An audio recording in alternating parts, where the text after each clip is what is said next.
Monday, May 6th, has issued a high risk of severe weather, and it is confirmed that it is causing damage. Again, it's this little area right here. If you are in this area north of Parkham, Now, hello everybody, my name is Christian, and welcome back to Skycast. And we will have a bit of a calm period, but severe weather will begin to pick back up across the Central Plains and into the Mississippi Valley as we enter a big pattern for severe weather towards the middle and the end of May. Let's go ahead and get right into it. Now, starting off for today, we do have lower end severe weather, and we'll probably proceed to have at least a few days in this calm period area.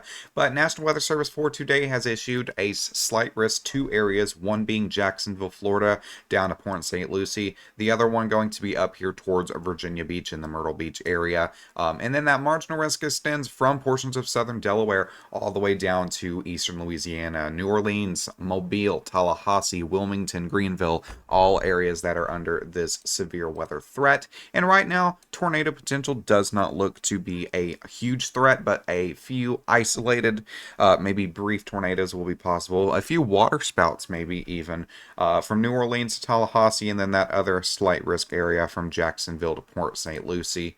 The main threat does look like it's going to be wind. Once again, we have those 15% slight driven wind areas, and then also up towards the Virginia Beach area, that looks to be a more hail-driven threat as well. But all hazards, all lower-end hazards will be possible today, and thunderstorms will be possible across Wisconsin, Colorado, from Texas up into Maine. So be prepared if you are on the coast or out here towards the high plains in the Midwest for a few isolated thunderstorms. Should not be too much of a crazy threat. And then as you get south here towards the coast, be ready to take shelter if a warning does get issued.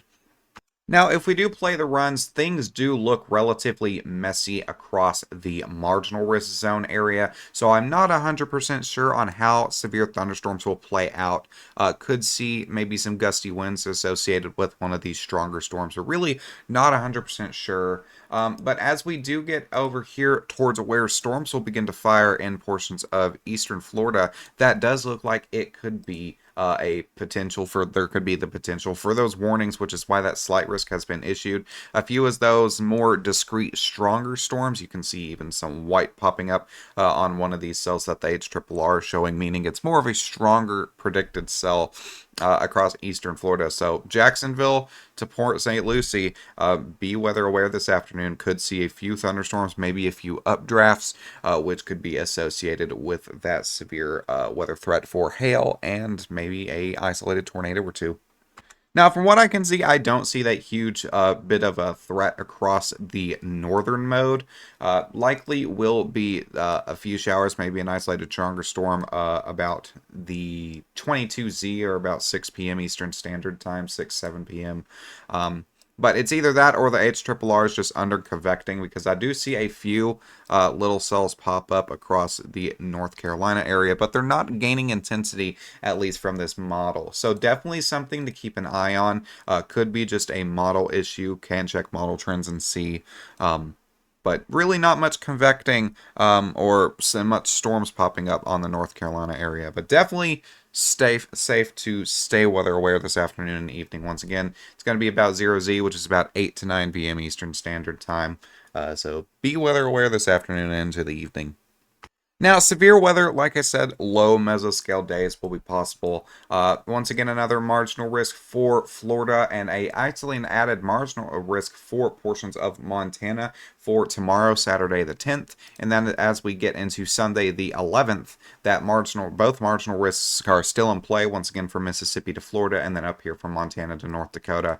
I don't want to spend too much time on these though as we start looking at a greater pattern towards mid of May, but do keep in mind these lower end severe weather days are here. They don't look to be too widespread, they don't look to be too crazy, but some isolated gusty damaging winds, maybe even a few hail events, and that isolated tornado potential does exist with all of these. So be prepared. Make sure you're just tuning into your local weather stations, and you have that severe plan ready just in case a warning does get issued for your area.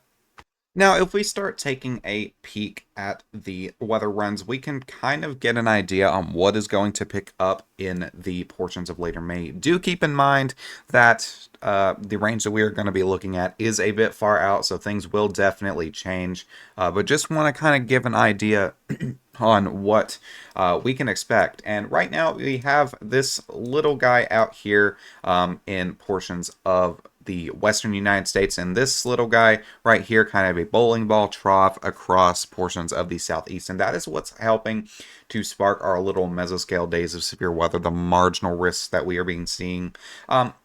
But as we continue the run on, we can see that that trough begins to strengthen and turns into a, I guess you could say, kind of a positively tilted trough. And as we get into the 14th and the 15th, that will start to help with severe weather as that ramps up.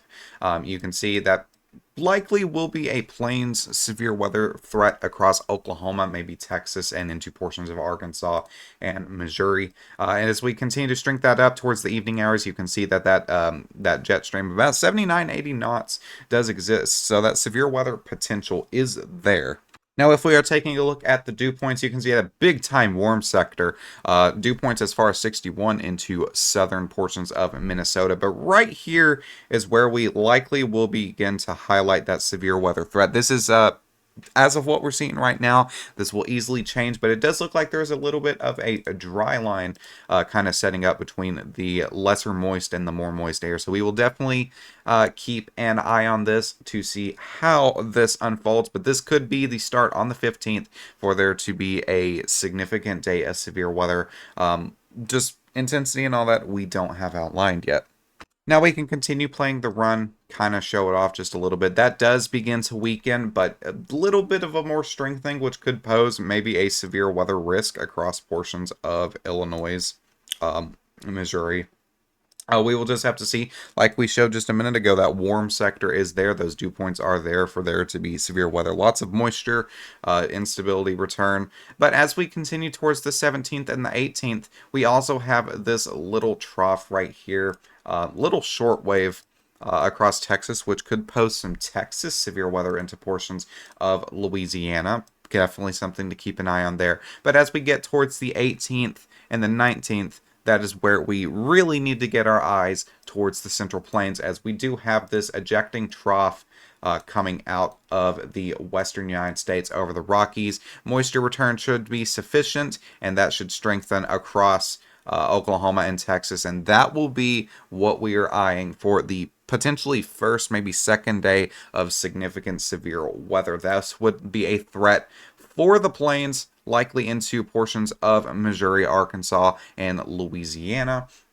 Once again, things can change, not something to totally worry over, but something to pay attention to. And then this will continue on, likely produce maybe some significant weather, but definitely some more severe weather at the thought across portions of the Ohio Valley region into portions of maybe northern Illinois and areas of that. And then this also trough right here could pose a more secondary severe weather risk across Oklahoma into Texas. Areas of that nature. And as we start playing that run through, that does weaken. We start getting into the more fantasy run models of the GFS. But even with that fantasy run model, it's just trough heaven. Another trough comes out of the northeast, could pose some Midwest severe weather. So don't want to go any further than that. But you can just, I'll rewind it again so you can see, but numerous troughs expected to pull out of the west over the Rockies. Numerous days of severe weather expected as we get toward mid-May, late May, early June. So definitely right now during this quiet period is the time to get with your family, figure out that severe weather plan, know where you're going to go, and be ready to take it seriously when the severe weather days do hit. Now, I am going to leave it off here. Thank you guys so much for choosing Skycast as your go-to weather place. My name is Christian. You can follow me on X and on Facebook. Link is in the description. Have a great day. Stay safe, and I will see you guys in the next one.